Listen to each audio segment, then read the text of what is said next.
Okay guys, so next up we've got one of these Chubb M3s with the Medeco core. This one's a 6-pin. I don't actually have a key for this one, but as you can see with the pins there, you've got 6 pins there. So of course the Chubb version has actually got like a little secondary sort of slider down the keyway, which obviously the key would engage to obviously slide. So we've got the biaxial pins that need to be rotated to engage the sidebar and then depress the secondary slider, and then obviously pick all 6 pins to get the lock open. And yeah, they can be a bit tricky, these things. I mean, obviously this has had a good life, this one. Very kindly sent to me by Lockpicker69, so thanks very much, my friend. I really enjoy picking this lock. I've picked it a fair few times. It's just a wonderful lock to pick, very satisfying when you get it open. So listen, what we're going to do, we're going to put in the vise and we'll get it picked open. I'll show you all the components. But if you haven't already subscribed to the channel, then just hit that subscribe button and that bell icon, and you'll see every video as I upload it. Listen, let's get this in the vise and get it picked.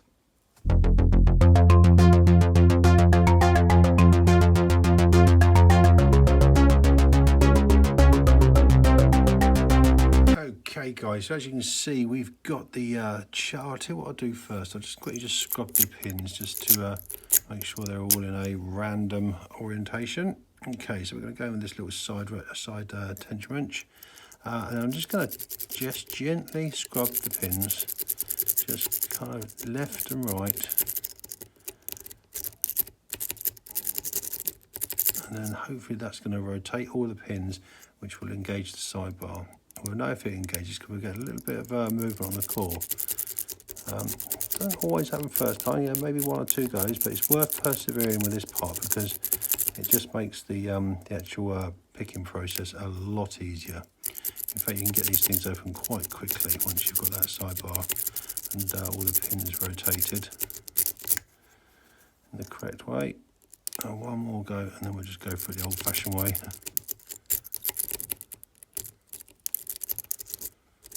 Left and right. Okay, that's it. Got a little bit of movement on the core at a time. Okay, so pin 1's fine. Pin 2's fine now. 3 feels alright. 4 feels alright. 5 coming back through. Okay. Fine there. 1, 2.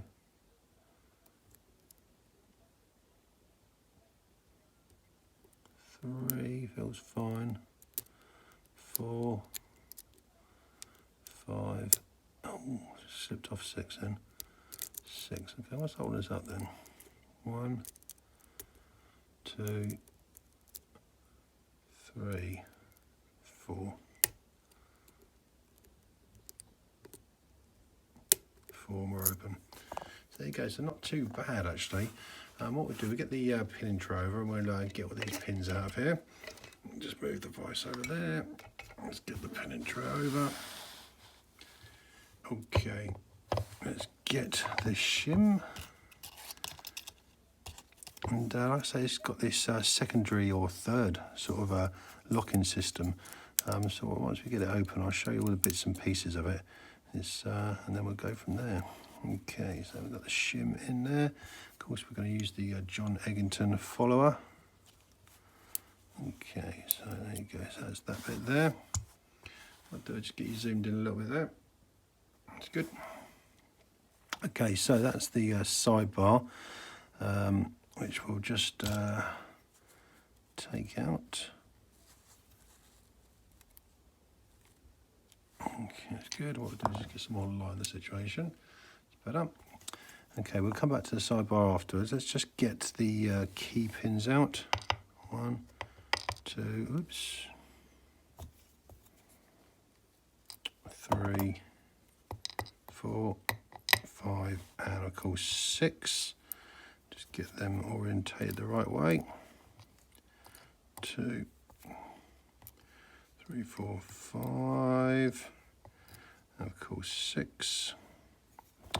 Now this secondary locking system underneath here is like a sprung-loaded slider. If I just show you that there, you can see it just slides across. And if you actually look inside where the sidebar goes, it actually slides across into the actual groove of the sidebar. I'll just show you that there as well. You've got these extra little indentations there where the actual slide bar will slide through and then click into that to obviously open it up.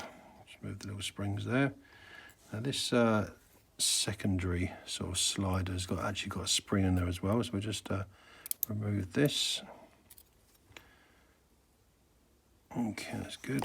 Of course, the little spring there as well. I'll just put that there.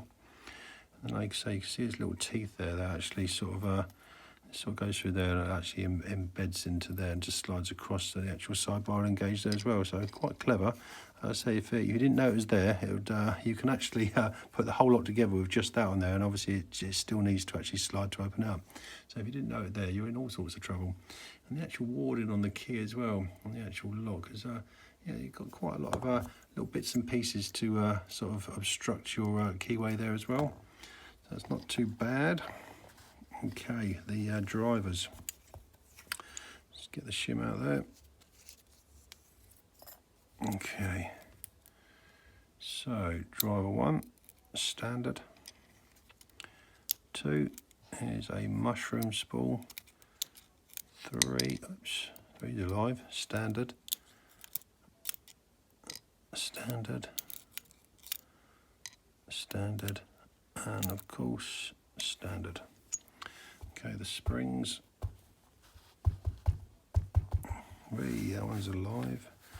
Okay, so we've got a copper spring, copper spring, copper spring, flying all over the place, copper spring, and a steel spring in the chamber number 6. Okay, now obviously the core, you can see where the sidebar locates. So I'll go for this, but it's probably going to be easier there. No, you can't see. Oh, there you go. There's a little groove for the sidebar there as well. Obviously where that engages into there. Wonderful stuff. And we should have some gates there.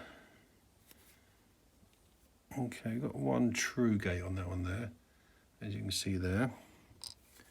And so we'll go at number 2. See if we've got any with any false gates. No, it's just got a true gate. One more for luck. Let's see if we've got one with any false gates on. No, that one's got true gates as well. It's quite unusual for them not to have any false gates, I must say. No, they've all got true gates, no false gates on them, I don't think. Okay, there you go. That is the Chubb Medeco M3.